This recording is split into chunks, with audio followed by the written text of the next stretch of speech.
We are gonna download Facebook videos using no other software or browser, so this is very easy, just follow along. And you'll easily be able to do it. So first, I'm currently on the Facebook app just trying to find a quick video to download. Follow this simple steps. 1. Find the Facebook video you want to download and tap on the three dots menu. 2. Tap on the copy link option. 3.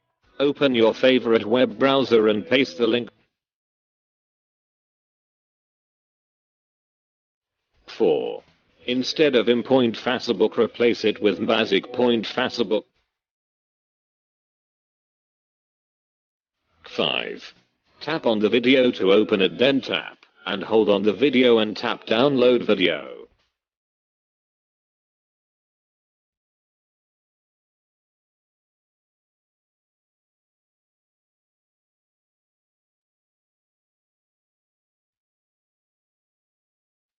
Here is the proof.